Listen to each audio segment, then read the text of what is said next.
ಎಲ್ಲರೂ ಸೇರಿ ಹಾಡೋಣ. ಹ್ಞೂನ್ರಿ ಅನ್ಬೇಕು. ಹಾಡೋಣ. ಓಕೆ, ನಾ ಮಾಡಿದಾಗ ಮಾಡ್ತೀರಿ.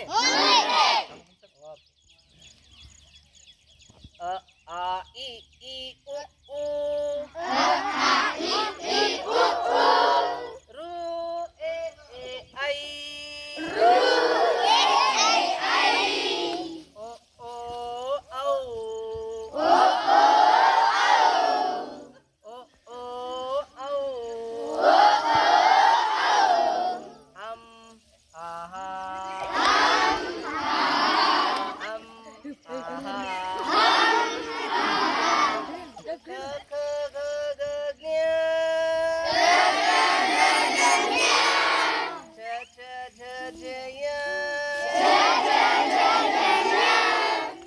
ಟ ಠ ಡ ಡ ನ ಥ ದ ದ ನ ಪ ಫ ಭ ಭ ಮ ಹೇ ಪ ಫ ಭ ಭ ಮ ಎರಲವ ಶ ಶ ಸ ಹ ಫಳ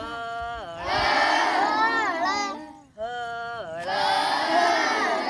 ನಾ ಅಂದ್ಬೇಕನ್ರಿ. ಹಳ ಎರಲವ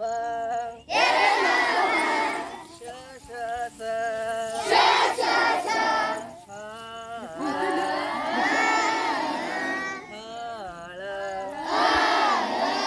ಇವು ಕನ್ನಡದ ಮೂಲಾಕ್ಷರಗಳು. ನೀವು ಅಂದ್ರೆ ಈ ಅಕ್ಷರಗಳನ್ನು ಸೇರಿಸಿ ನಾವೇನ್ ಮಾಡ್ತೀವಿ, ಶಬ್ದಗಳನ್ನ, ವಾಕ್ಯಗಳನ್ನ, ಪದ್ಯಗಳನ್ನ, ಗದ್ಯಗಳನ್ನ ಮಾಡ್ತೀವಿ. ಹೌದಲ್ಲ? ಅಂದ್ರೆ ಕನ್ನಡದ ಮೂಲಾಕ್ಷರಗಳು ಎಷ್ಟು? ಎಷ್ಟು? ಆ 49 ನಾವು ಮುಖ್ಯವಾಗಿ 3 ಗುಂಪು ಮಾಡ್ತೀವಿ. ಯಾವ? ಸ್ವರಗಳು, ಅಂಡಗಂಡ್ರಿ ಸ್ವರಗಳು, ವ್ಯಂಜನಗಳು, ಯೋಗವಾಹಗಳು. ಸ್ವರಗಳು 13, ಯೋಗವಾಹಗಳು 2, ವ್ಯಂಜನಗಳು 34. ಆಯ್ತಾ? ಇದ್ರ ಮ್ಯಾಗ ಒಂದು ಹಾಡೋಣ.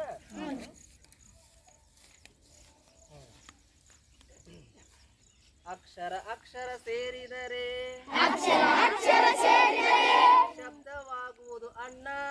ಶಬ್ದ ಶಬ್ದಗಳು ಸೇರಿದರೆ ವಾಕ್ಯವಾಗುವುದು ಅಣ್ಣ. ವಾಕ್ಯಗಳು ಸೇರಿದರೆ ಗದ್ಯವಾಗುವುದು ಅಣ್ಣ. ಪ್ರಾಸಗಳು ಸೇರಿದರೆ ಪದ್ಯವಾಗುವುದು ಅಣ್ಣ. ಗದ್ಯ ಪದ್ಯ ನೀ ಕಲಿತರೆ ಜಾನನಾಗುವಿ ಅಣ್ಣ. ಗದ್ಯ ಪದ್ಯ ನೀ ಕಲಿತರೆ ಜಾನನಾಗುವಿ ಅಣ್ಣ. ಜಾನನಾಗಬೇಕಾದರೆ ನೀ ಶಾಲೆಗೆ ಬರಬೇಕನ್ನ. ಜಾನನಾಗಬೇಕಾದರೆ ನೀ ಶಾಲೆಗೆ ನೀ ಬರಬೇಕನ್ನ. ಫೋನ್ ಬಂತಕ್ಕೆ ಬರಬೇಕನ್ನ.